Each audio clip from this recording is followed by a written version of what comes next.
Alhamdulillahi bi ni'matihi tatimmu shalihat wa bi taufiqihi wa hidayatihi tuqamu salawat. Ahmaduhu subhanahu wa ta'ala wa ashkuruhu ala ni'amihi barakat.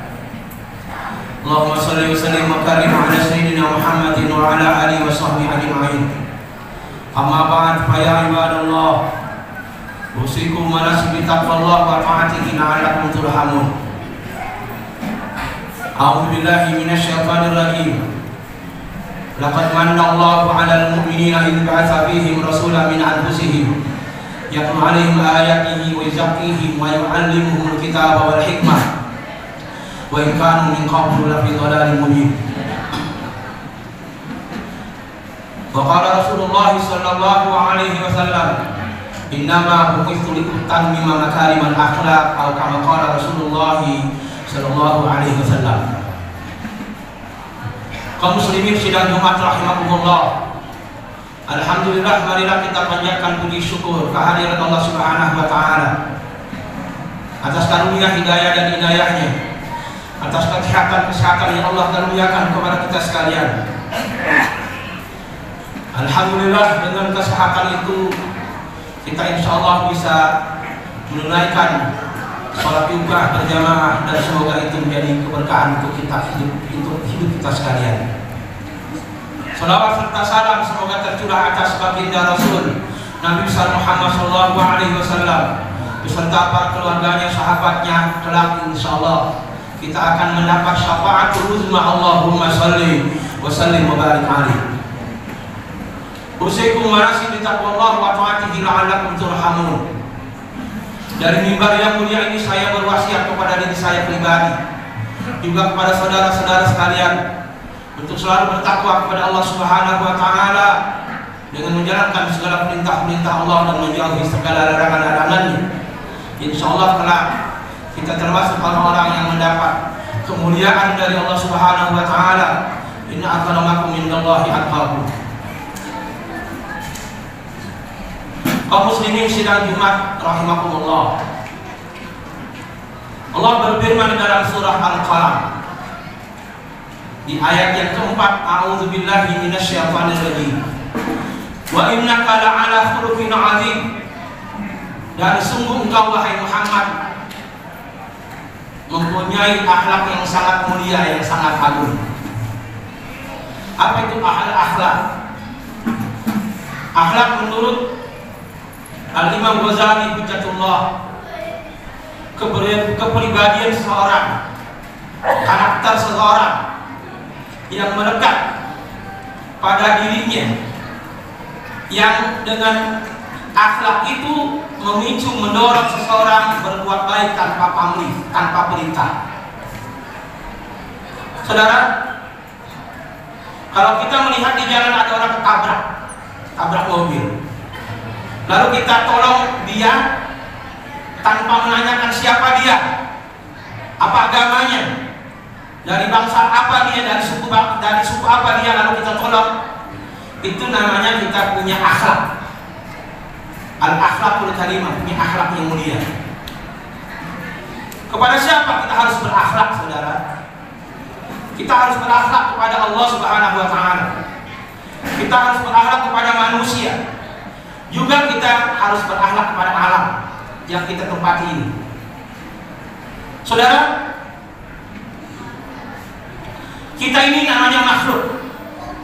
Allah yang menciptakan kita Al-Khaliq. Allah raja di segala raja,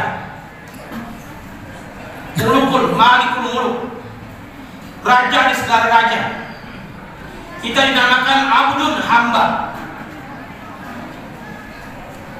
Kalau rajanya menyuruh kita, kalau Allah menyuruh kita apa saja sebagai makhluk, kita sebagai hamba, maka kita harus mentaatinya. Sami'na wa ata'na. Kalau Allah suruh sholat, kita sholat. Allah suruh berzakat, kita berzakat. Allah suruh apa saja kita lakukan, itu namanya abdun, hamba. Kalau kita ngeyel, kita nggak mau, kita malas, bahkan kita tinggalkan sama sekali perintah Allah, itu namanya orang tidak berakhlak. Kalau tidak patuh terhadap rajanya, terhadap penciptanya. Maka pengertian yang luas itu akhlak itu seperti itu.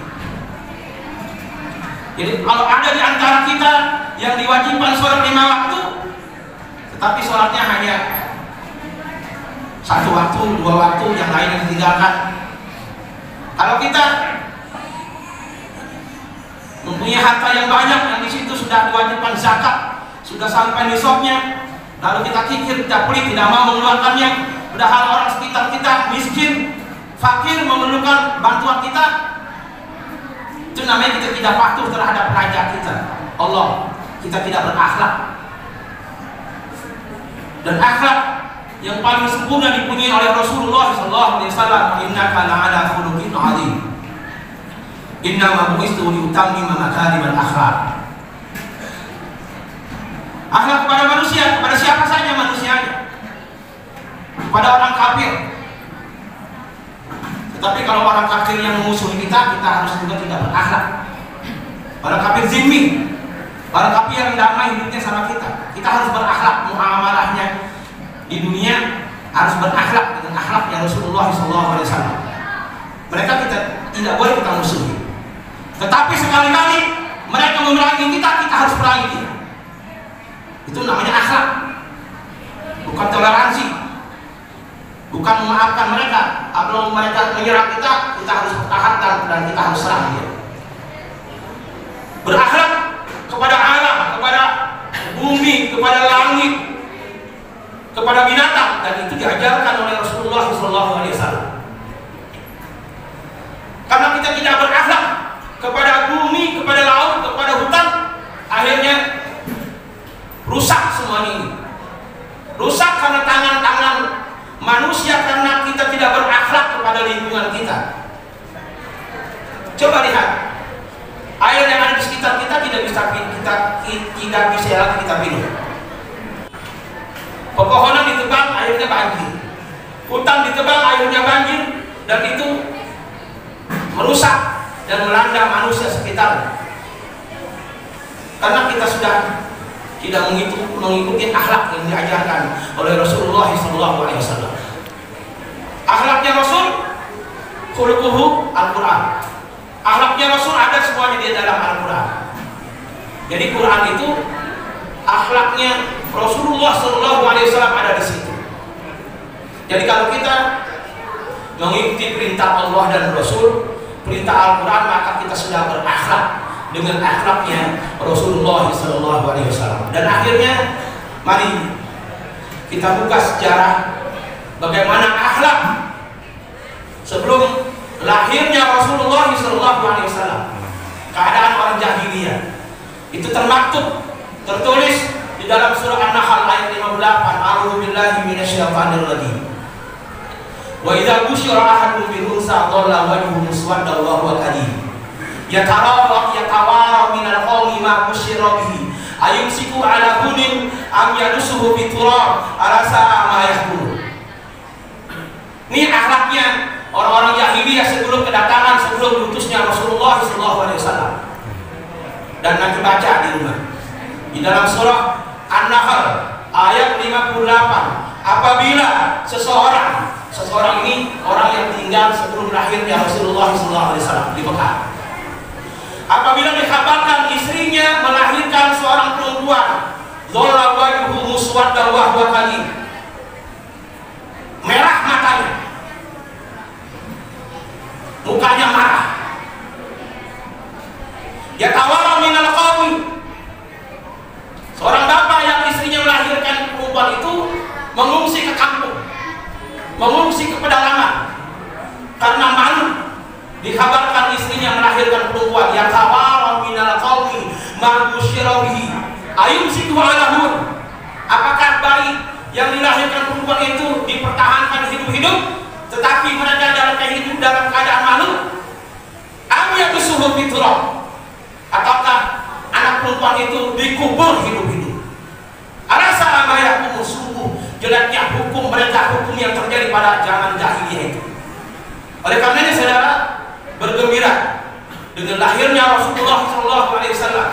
Seorang perempuan, seorang bapak, seorang anak diangkat derajatnya oleh Allah Subhanahu wa taala, sampai-sampai Allah Subhanahu wa taala menentukan surah di dalam Al-Qur'an, suratul Nisa, mengangkat derajat perempuan. Dan kita sebagai seorang laki-laki juga bersyukur karena dengan adanya perempuan kita terlahir di dunia ini.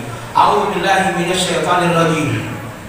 Wa man ahsanu qawlan mimman da'a ila Allah wa 'amila shalihan wa qala innani minal muslimin. Barakallahu li wa lakum fil Qur'anil 'azim wa nafa'ana wa iyyakum bima fihi minal ayati wa dzikril hakim wa taqabbala minni wa minkum tilawata innahu huwas samiul 'alim.